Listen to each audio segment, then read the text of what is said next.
Okay, for our next project, we are going to be doing a citronella candle. Got all my supplies here. I'm going to be using one of these sort of rustic bucket tins as my container, and I've got some twine here to kind of dress up the outside a little bit. And you'll see I'm doing something a little bit different for my wig here. I wanted to show you this technique. A lot of candle makers use it instead of using the centering devices. You can grab an old scrap of wood. I grabbed this from my shop, but you can also use popsicle sticks is another good option. A lot of candle makers use popsicle sticks. All you do is hot glue your wick inside your container, place the piece of wood or popsicle stick across the top, wrap your wick across the top, and then tape it down. That will secure it and keep it in place while you pour your wax. Before we pour our candle, I want to make sure that it doesn't leak out. I tried this before, and the first time I did it, it leaked everywhere. And the second time I tried it, I put some glue in the bottom around that rim, and it seemed to really help prevent leaking. And so I'm just going to apply some hot glue down here in this area. Doesn't need to be beautiful. I just really want to get it down in that rim to prevent this wax leaking out. I also put it on a paper towel just in case. That really helped soak up any extra leakage.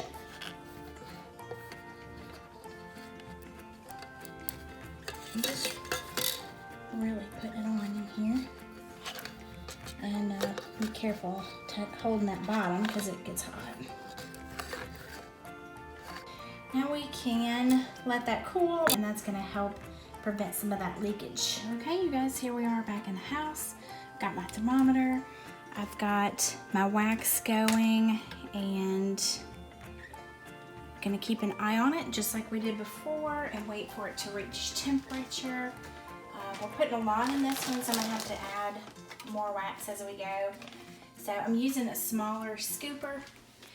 Hopefully that'll help it keep from falling out into the water. I want the wax falling in the water. So again, I'm going to let it rise a little above 185 so that I don't lose that temperature in the transfer of going out to the shop. So once I get it to 185, I'm going to take it off and head out to the shop so we can add scent, color, and all that. And then, of course, we will wait for it to cool. So I'm going to keep checking the temp, and we will check back. Just kind of give it a little stir. I knew you were close. Let me get my oven mitt. Oh, where is it?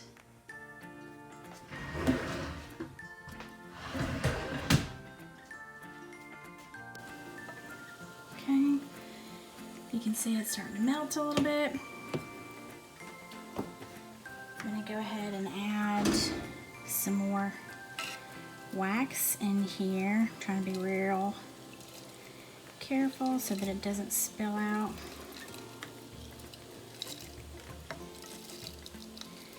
Yay! Success. Okay, so I'm just going to keep adding wax and letting it melt. Add, melt, add, melt, add, melt until I get pretty high to the top because we're filling a large container. So I want to make sure that it's getting full. All right, you guys, let's give it a check and see where we are.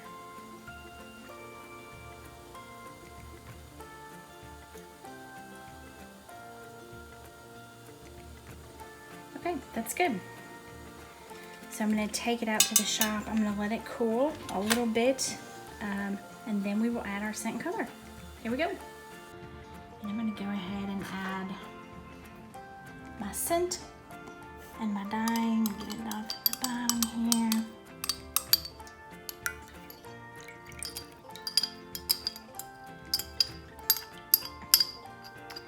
This is my citronella scent and some yellow dye. I'm going to stir it up really good and let that dye melt. You can see there, it looks really orangey red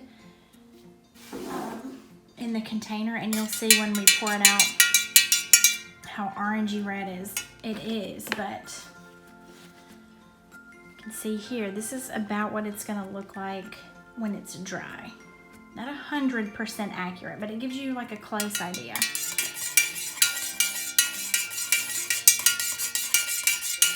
Okay, now I'm gonna let that cool to 120.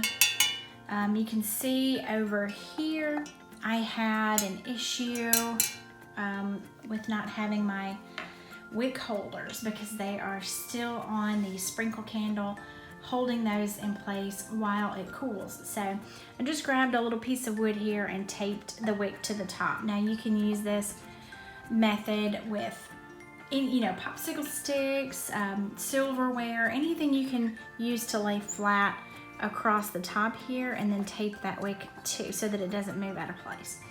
Now I also added a little like rustic string to the front just to give it a little extra something. And I used my hot glue gun to adhere it in place. I didn't want it sliding all around there. So I'm gonna let this cool. It's still way too hot. Probably where are we at here?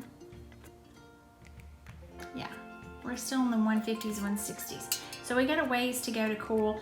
I'm going to let that sit for about 10 or 15 minutes and check it, and then I will meet you back here.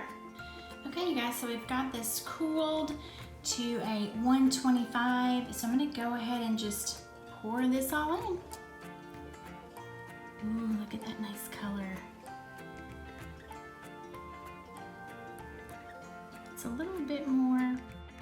Okay, and here is our finished citronella candle. I have let this sit overnight, and you can see it's got a nice, clean, finished surface, and it has come out to a nice yellowy orange color.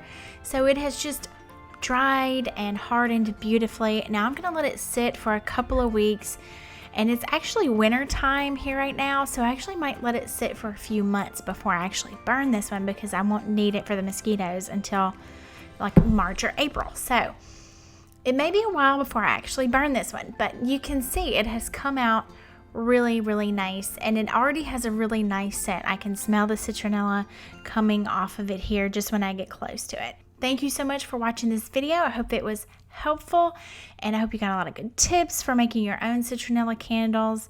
It's going to be a really, really handy craft in the summertime.